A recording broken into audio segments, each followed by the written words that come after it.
Mathematics first year की book में से जो यूनिट नंबर 6 है उसका एक इंतहाई अहम क्वेश्चन समझते हैं।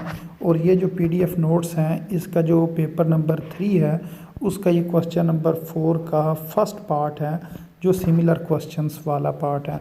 तो ये कुछ इस तरीके से लिखा गया कि आपने क्या करना है, एट्थ टर्म मालूम करना है, यानी कि find the eighth term of 1, दोबारा 1, फिर -3, फिर 5, -7, 9 और इस तरतीब से अगर लिखते जाएं तो आपने जो 8वीं टर्म है वो मालूम करनी है। तो इस क्वेश्चन को हम किस तरीके से सॉल्व करेंगे, हम कहेंगे कि जो ये हमारे पास सीक्वेंस है इसको हमने एक दफ़ा दोबारा लिखा। मसलन इसको हमने इस तरह लिख लिया 1, 1, -3, 5, -7, 9 और फिर आगे हमने 2 खाली जगह ये बना ली। तो इसको हम मालूम करेंगे, यानी कि A7 है और ये क्या A8 है। मेन हमने ये A8 जो है इसको फाइंड करना है। तो इनको अब हम नाम देंगे, हम कहेंगे ये जो सबसे पहली रकम है ये A1 है, ये A2 है, -3 जो है वो A3 है, 5 जो है वो A4 है, -7 A5 है और जो 9 है वो A6 है। और इसी तरह ये जो 2 रकमें जो हमने मालूम करनी है वो एक A7 और एक A8 है। अब हम कहेंगे अगर हमारे पास जो ऑड टर्म्स हों, ऑड टर्म से मुराद ये है कि जो हमारे पास पहली टर्म है, फिर तीसरी टर्म है, जो 5वीं टर्म है, 7वीं टर्म है, ये वाली, तो इनको अगर हम देखें ये हमारे पास किस तरह आती हैं। मसलन A1 किसके बराबर है, 1 के बराबर है। अब A3 किसके बराबर है, -3 के बराबर है। तो -3 ये किस तरह बनेगा, अगर हम -4 करें, यानी कि 1 के अंदर क्या करें, -4 लिखें, 1 के आगे 1 में से अगर -4 इसके आगे लिखें तो हमारे पास कितना आएगा, जवाब -3 आएगा।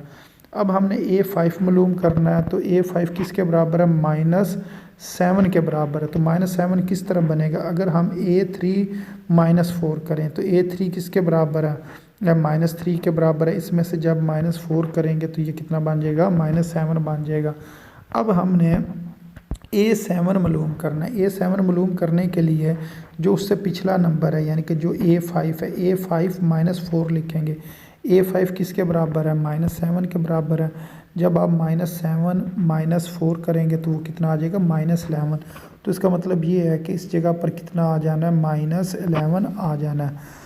अब हम कहेंगे if number of terms is even, अगर नंबर ऑफ़ टर्म्स क्या हों, इवन हो।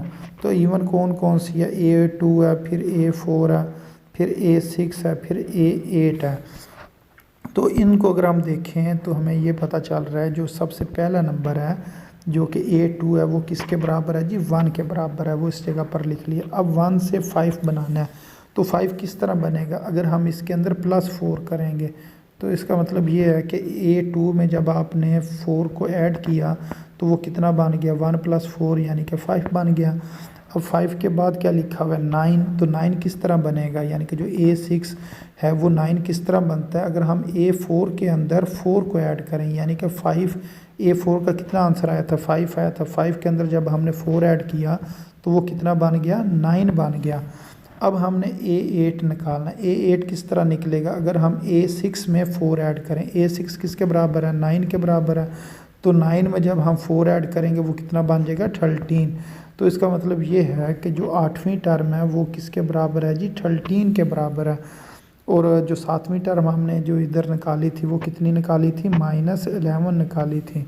तो अब हम लिख देंगे कि जो 8वीं टर्म जो रिक्वायर्ड टर्म थी वो किसके बराबर आया जी, 13 के बराबर है। बाकी वो टर्म्स ये पहली, दूसरी, तीसरी, चौथी, 5वीं, 6वीं और ये 7वीं, ये इस तरह लिख देंगे। और ये जो उन्होंने जो पूछी है वो क्या देंगे, वो किसके बराबर है जी, 13 के बराबर है। तो उम्मीद है आपको इस क्वेश्चन की भी समझ आ गई होगी। तो अपनी दुआओं में याद रखें। अस्सलामु अलैकुम वरहमतुल्लाहि वबरकातुहू।